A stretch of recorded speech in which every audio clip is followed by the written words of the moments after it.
I spoke earlier with Emily Parker. She's the author of Now I Know Who My Comrades Are, Voices from the Internet Underground. I asked her about her reaction when she first heard about the Cuban social media site.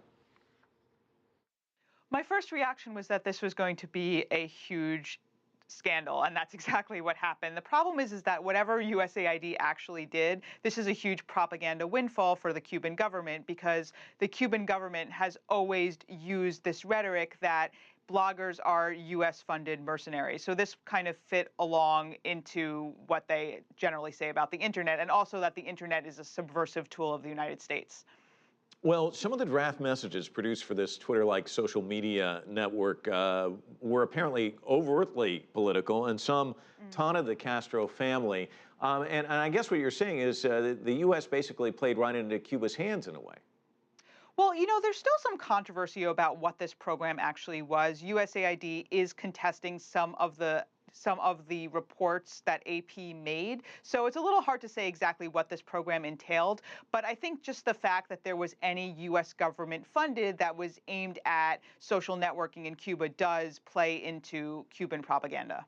And what about Senator Leahy's other point, which is this project actually puts USAID workers around the globe at risk? Do you agree with him there?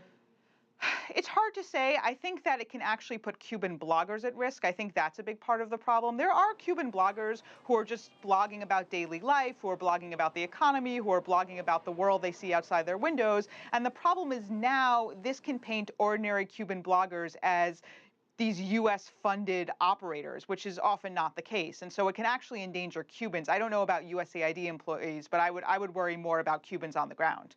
We had the Snowden revelations last year. We have these revelations now. How damaging is this to the United States and its image abroad, would you say?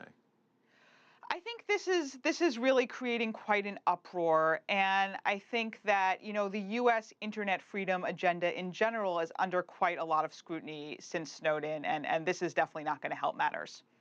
You wrote the book, Now I Know Who My Comrades Are. Are you thinking of a sequel, Now I Think I Know Who My Comrades Are, but maybe they aren't really my comrades? I'm a little confused. That's funny. Well, no, because for the most part, the bloggers that I profile in my book know they do know who their comrades are, and they're not very easily tricked by their own governments or by foreign governments. But ordinary Cubans were kind of tricked by this, weren't they?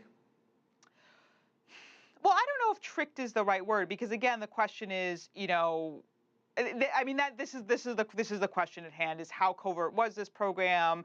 It does seem that ordinary Cubans may not have known it was a U.S. funded program, but if it's as subversive as AP is making it sound, that remains to be seen. I think there's a lot of questions about what actually happened in this program. But a lot of people on the street were extraordinarily disappointed when it disappeared. They liked it. That's what I hear.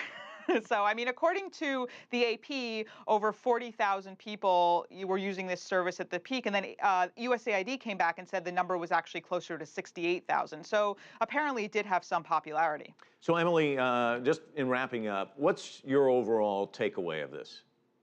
My overall take is that the U.S. government needs to be extremely careful in how it handles its support of internet dissent abroad, because sometimes these programs can end up doing more harm than good.